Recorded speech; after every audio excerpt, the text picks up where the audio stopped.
Today I'm going to be doing a chicken and sausage gumbo. Right, as you can see, it's all done. Guys, it's time. It is once again time for our bi-weekly check-in on the greatest YouTube chef the world has ever seen. That's right, it's the one and only K's Cooking, boys and girls. Now today we've got a bit of a special episode, people. Now in the past, in some of my cooking videos, you guys have rightfully called me out for being a bit ignorant on certain cooking techniques. I feel pretty confident in my ability to call out crazy cooking techniques, but occasionally I come across something I'm just not familiar with, and there have been times where I try to dunk on said technique, it turns out to be a genuine technique, and then in turn I get dunked on. However, today is the most confident I have ever been going into a cooking video, and that cooking video is chicken and sausage gumbo. Now, half of my family is from Louisiana, so growing up there is no dish I made or ate more than gumbo. Majority of the things that I was taught about cooking while growing up are Cajun techniques, so I'm feeling like Gordon Ramsay walking into this bad boy. Sometimes I find myself tiptoeing in these cooking videos trying not to make anybody mad, but today I'm holding back nothing. That is, however, if there's anything that I actually have to hold back, because I haven't fully watched this video yet, but I saw the thumbnail and I saw the word gumbo in the title, and well, those two things did not mix, so I figured this would make for a good video, but it might not. This might be the worst thing I've ever made. It might get scrapped. I might be talking to myself right now. I guess time will tell. Let's begin. Please subscribe.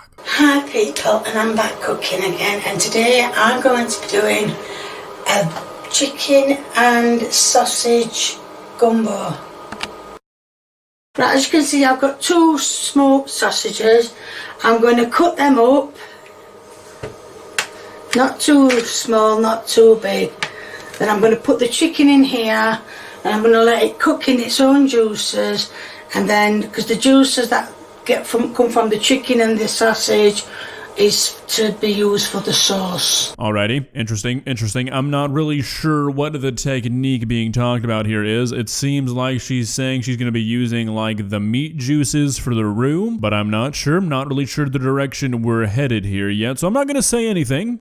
Sausage looks okay, you know? Now real quickly before we get into the meat of this video, I would like to preemptively respond to the comments like, oh my god, do you think you know everything about gumbo? What are you, the gumbo police? Yes I am. That is my preferred title, okay? Officer Gumbo. Now I did mention the sauce earlier on. Apparently this sauce is just butter and flour. I somehow don't think it's gonna,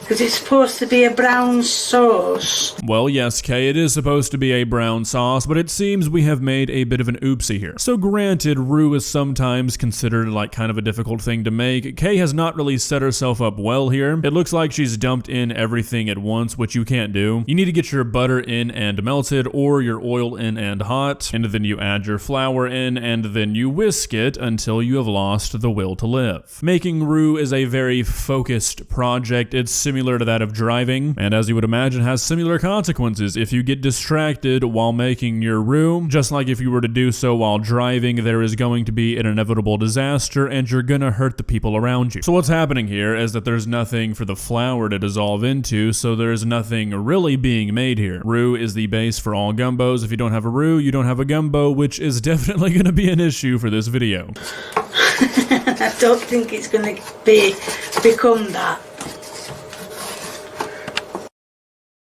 Now I'm going to put all the ingredients in. As you can see, I've got bits of everything on there, exactly what it says.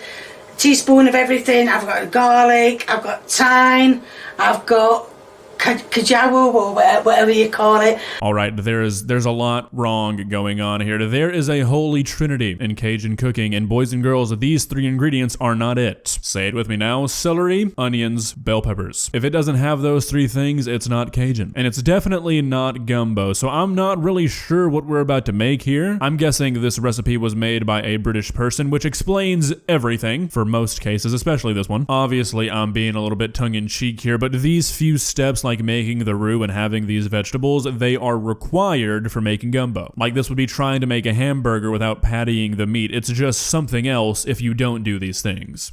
Right, it does say to keep stirring it. I'm going to put some garlic sauce in it.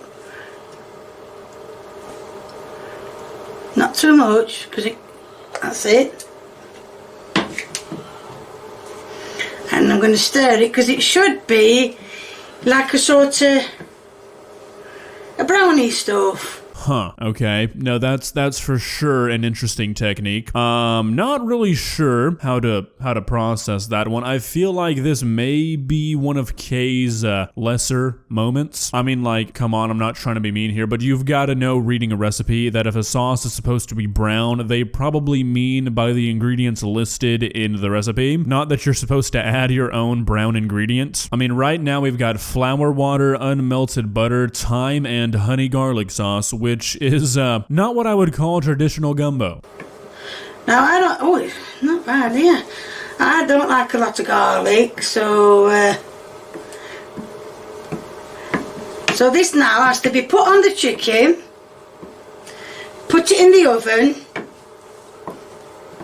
with a little bit of salt, not too much salt, and then cooked a bit longer, and then, well, then it's the taste test. So I'm starting to think that Kay might not be fully to blame here. I think the recipe she's following is just bad, because everything she's saying just kind of sounds wrong. Like, obviously everybody's method's gonna be different, but there's things missing here that just turn this into a completely different dish. You'd make your roux, you'd saute your vegetables, brown your sausage, then you would add the vegetables to the roux, add some broth, and then you'd add all your meat together, let it boil, season it how you like, and that's kind of how you make gumbo in a very short sense. It sounds like the recipe was just telling her to make a roux and then put it over meat. Maybe she's just paraphrasing incorrectly, but it sounds like that's what she's saying, so I think the recipe here might just be awful. Now I've got all this, as you can see, I've got the chicken and the sausages. So now I'm going to pour the sauce over. I think that's a bit too thicky, that. Never mind. Oh, I don't think there's going to be enough juice in there. Anyway, so I'm going to put it in the oven for about 10 minutes. Okay, so there's definitely one of two things going on here. Either Kay is reading the wrong recipe and this is not a gumbo recipe, or the person who wrote this has no idea what they're talking about, because now we're putting it in the oven. I mean, it's almost like she's reading a roast recipe or something, because there should be other things that were added that I can't imagine she would just accidentally skip over. Because like I said, everything's done. The sausages are cooked, the chicken's cooked. I'm going to put it in the oven for 10 minutes and let's see what happens. As you can see, I decided to cook it a bit before I added the rest. And if you're wondering what these are honey onions. I've started buying them, that's already cut up. So they need spreading about. And it's supposed to have been a green pepper, but seeing that I didn't have a green pepper, I got a red one instead. Okay, I mean, so we got slightly closer to victory here at the end, but this is kind of like doing a windmill dunk when you're down 30 in the fourth. I would like to see some celery in the mix, but I guess it's better than nothing having onion and bell pepper. But at the end of the day, you're adding 2/3 of the Holy Trinity to something that does not need it because, well, this is not gumbo. Now it's the taste test. It's a chicken.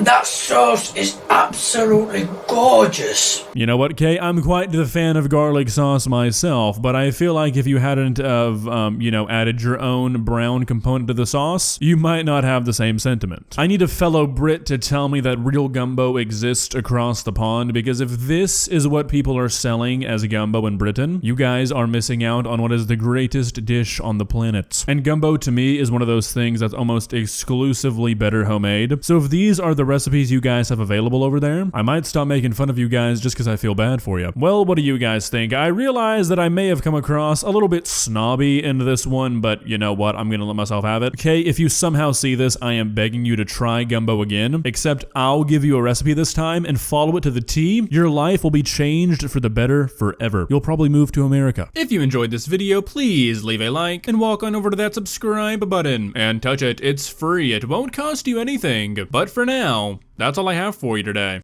Bye.